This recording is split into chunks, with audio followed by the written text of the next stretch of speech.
Good morning students. बच्चों, हम geography में अपना चैप्टर नंबर 4 कंप्लीट कर चुके हैं और आज हम इसमें अपना न्यू चैप्टर स्टार्ट करेंगे, chapter number 5।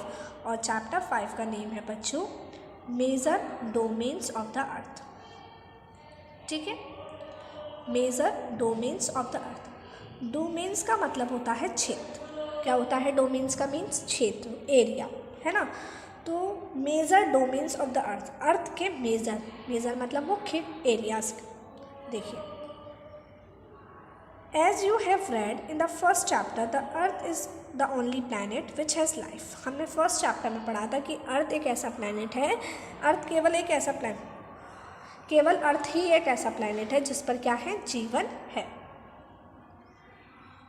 Human beings can live here because the life-sustaining elements of land, water and air are present on the earth। देखो, ह्यूमन बींग्स यहाँ क्यों रह सकते हैं? क्योंकि यहाँ पर एयर प्रेजेंट है ना, लैंड प्रेजेंट है, ज़मीन है, यहाँ पर वाटर है। मतलब ये है कि लोगों के लिए फिट है, सूटेड है, वो लोगों के लिए यहाँ पर लोग रह सकते हैं।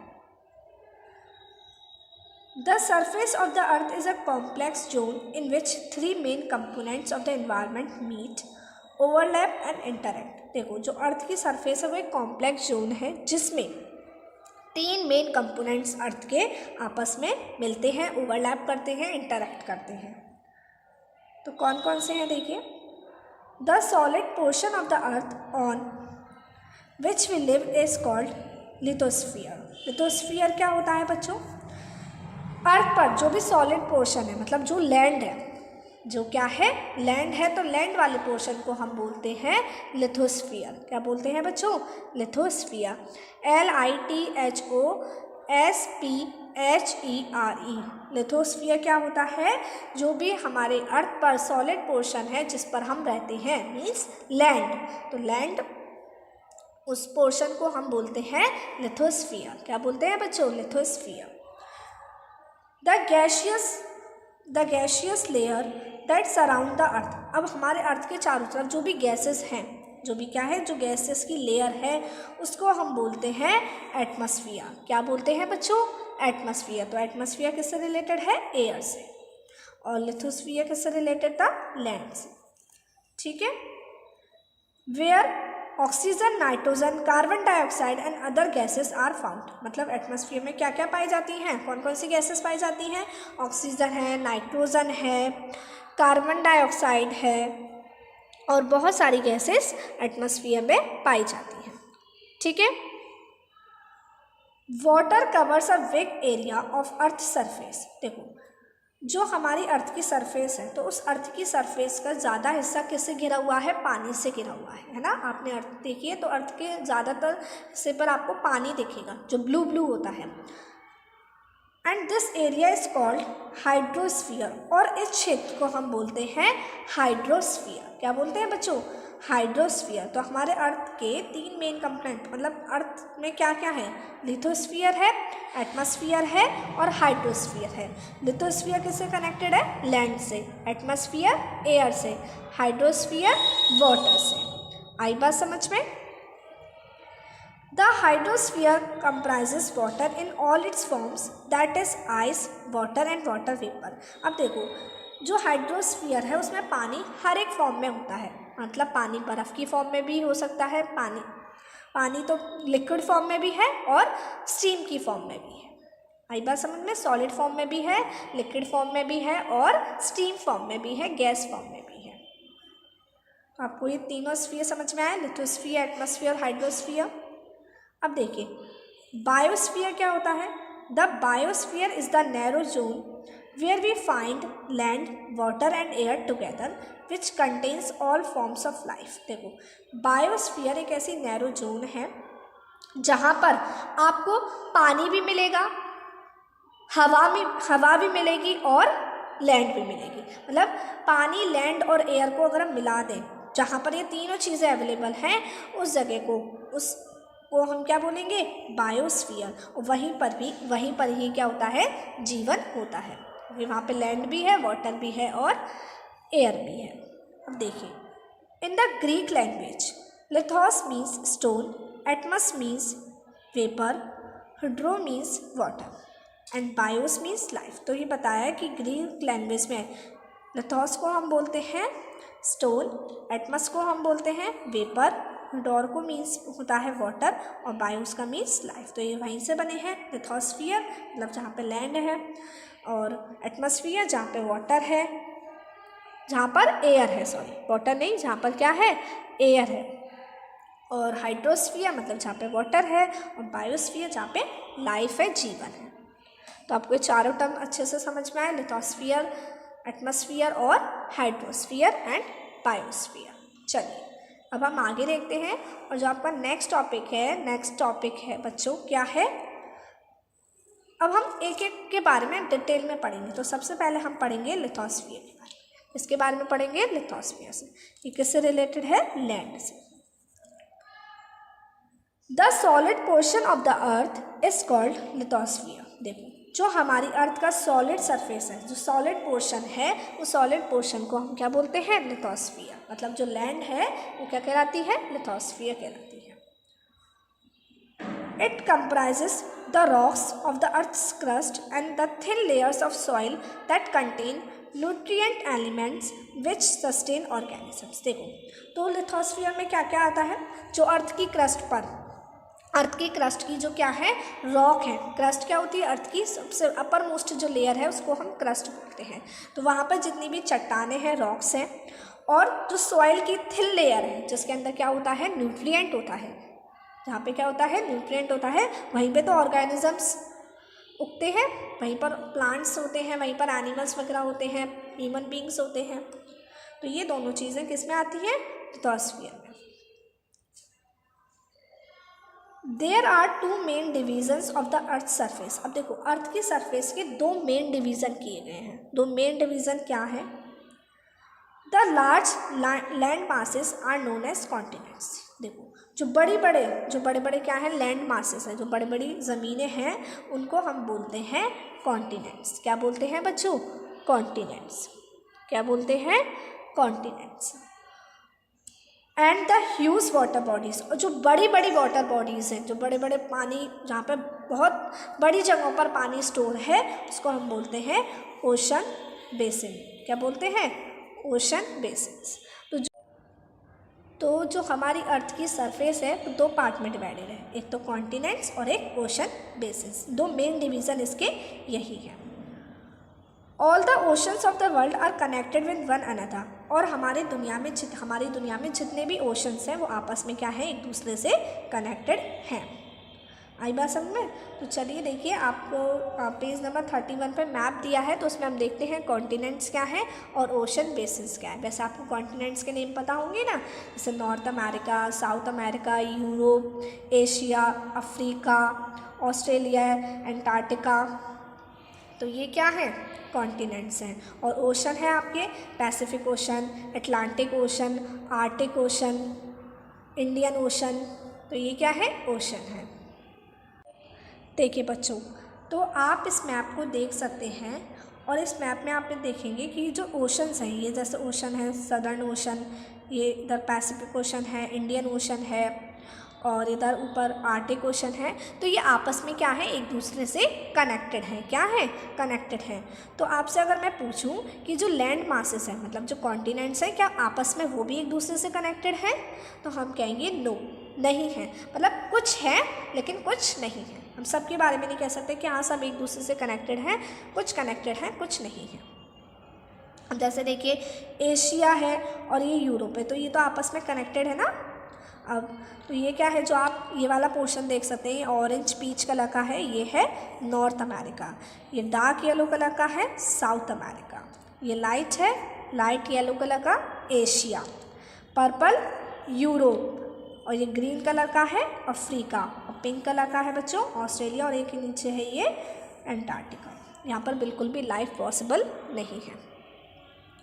तो ये क्या है, कॉन्टिनेंट्स हैं और ओशंस हैं कुछ। अब देखो क्या होता है, जो सी वाटर होता है ना, सी वाटर का लेवल हमेशा सब जगह एक ही जैसा रहता है।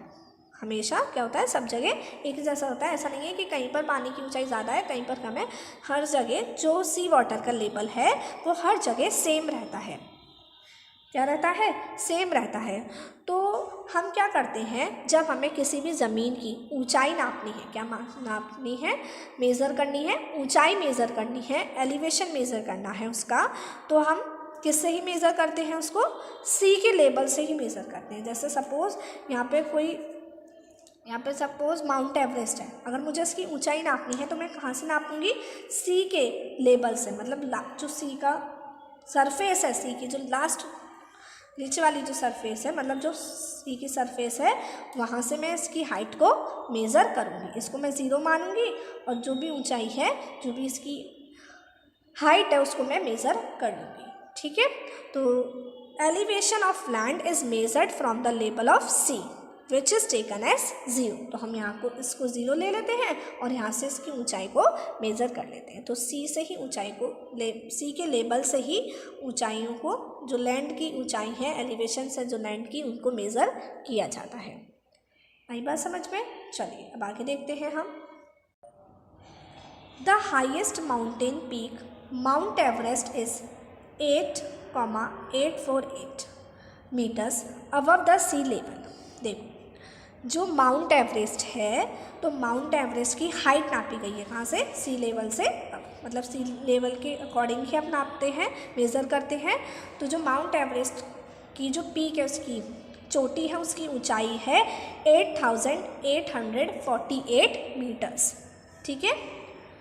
The greatest depth of 11,022 metres is recorded at Mariana Trench in the Pacific Ocean. अब देखो, पैसिफिक ओशन में क्या है? मैरियाना ट्रेंच है। तो मैरियाना ट्रेंच की जो डेप्थ है, उसकी जो गहराई है, वो कितनी है? 11,022 मीटर्स है। जो सबसे ग्रेटेस्ट, जो सबसे कह सकते हैं सबसे बड़ी जो गहराई है, ग्रेटेस्ट, वो यही है। अब देखिए, Edmund Hillary, New Zealand and Tenzing Norgay Sherpa were the first man to climb the highest mountain peak, Mount Everest, on the planet Earth on 29 मई 1953। देखो, 29 मई और 1953 पर जो कौन थे? एडमंड हिलेरी और तेंजिंग नॉर्गे शेरपा थे। तो एक तो न्यूजीलैंड से बिलोंग करते थे, एक इंडिया से। तो उन्होंने जो हमारी हाईएस्ट माउंटेन पीक है, कौन सी? माउंट एवरेस्ट है, हाईएस्ट माउंटेन पीक को क्लाइंब किया था, मतलब वो चढ़े थे उस पर। Junko Tabei Japan was the first women to reach the summit on 16 May 1975। The first Indian women to climb the highest peak on 23 May 1984 was Bachendri Pal. तो ये तो आपने जीके में भी पढ़ा होगा कि जो बचेंद्री पाल हैं, वो फर्स्ट इंडियन वुमेन थी जो हाईएस्ट पीक पर उन्होंने क्लाइंब किया था, चढ़ी थी। कब? 23 मई 1984। और जो जिनको तभी थी, वो जापान से बिलोंग करती थी, वो कब चढ़ी थी? 16 मई 1975। ठीक है। आई बात समझ में सभी बच्चों को? तो आपको लिथोस्फीयर समझ में आया कि लिथोस्फीयर में क्या क्या होता है? तो लिथोस्फीयर मतलब जो हमारे अर्थ का जो सॉलिड पोर्शन है, वो क्या कहलाता है? लिथोस्फीयर। और एटमॉस्फेयर मतलब जो गैसियस पोर्शन है, जहाँ पर गैसेस प्रेजेंट है, वो एटमॉस्फेयर कहलाता है। और हाइड्रोस्फीयर क्या कहलाता है? जहाँ पर वाटर प्रेजेंट है। ठीक है। अब देखिए, जो नेक्स्ट टॉपिक है वो है बच्चों कॉन्टिनेंट्स। क्या है? कॉन्टिनेंट्स। हमारे अर्थ पर कितने कॉन्टिनेंट्स हैं? मतलब वर्ल्ड में कितने कॉन्टिनेंट्स हैं? 7 कॉन्टिनेंट्स हैं। कितने कॉन्टिनेंट्स हैं? 7।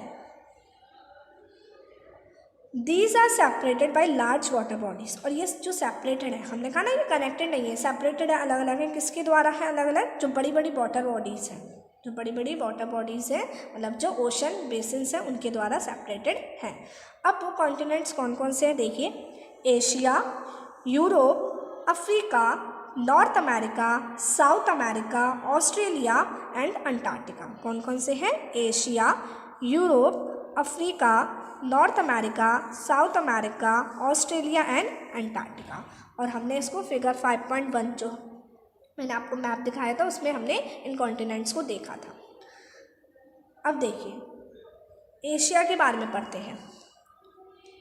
Asia is the largest continent. जो सबसे बड़ा कॉन्टिनेंट है वो कौन सा है? एशिया। आपने देखा था ना एशिया कितना बड़ा था। It covers about 1/3 of the total land area of the अर्थ। मतलब हमारी जो अर्थ है उसका 1/3 एरिया किससे कवर है? एशिया से कवर है। कितना? 1/3 मतलब 33% जो एरिया है वो किससे कवर है? एशिया से कवर है। The continent lies in the eastern hemisphere. और जो कॉन्टिनेंट है वो कहाँ पर लाई करता है? जो एशिया कॉन्टिनेंट है वो कहाँ पर लाई करता है? ईस्टर्न हेमिस्फीयर में। कहाँ पर? ईस्टर्न हेमिस्फीयर में। The Tropic of Cancer passes through this continent. और इस कॉन्टिनेंट से होकर कौन सी लाइन जाती है? Tropic of Cancer. Asia separated from Europe by the Ural Mountains on the west. देखो वेस्ट की तरफ क्या है? एक यूरल माउंटेन्स है। तो एशिया और यूरोप जो सेपरेटेड है वो किसकी वजह से सेपरेटेड है? उस माउंटेन की वजह से सेपरेटेड है जिसका नाम है यूरल। क्या नाम है? यूरल माउंटेन्स के थ्रू वो आपस में एशिया और यूरोप सेपरेटेड है। हमने देखा ना जो एशिया और जो यूरोप है, मैंने आपको बताया कि लैंड मासेस कनेक्टेड नहीं होते हैं, वो बस हमें लग रहे हैं बट वो सेपरेटेड होते हैं। The combined land mass of Europe and Asia is called Eurasia. देखो अगर हम यूरोप और एशिया के पूरे कंबाइंड लैंड मास को बोलें तो क्या बोला जाता है उसको? यूरेशिया। क्या बोला जाता है? यूरेशिया। जो किससे मिलकर बना हुआ है? यूरोप और एशिया से। किससे मिलकर बना हुआ है? यूरोप और एशिया से। आई बात समझ में? अब देखो नेक्स्ट है आपका यूरोप। तो एशिया के बाद किसका नंबर आता है? यूरोप का। तो सबसे लार्जेस्ट है एशिया, उसके बाद एशिया से छोटा है Europe. The continent lies to the west of Asia.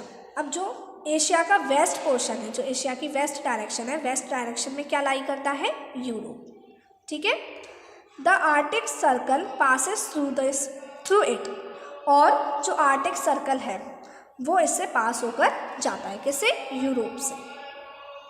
It is bounded by water bodies on 3 sides. आप देखेंगे कि इसके तीनों साइड्स पे क्या है? वाटर बॉडीज़ हैं। मैंने आपको मैप दिखाया था, आप मैप को दोबारा देखें उसमें और आपको अच्छे से उसमें समझ में आएगा कि जो यूरोप के 3 साइड हैं, जैसे यूरोप के 3 साइड पर क्या है?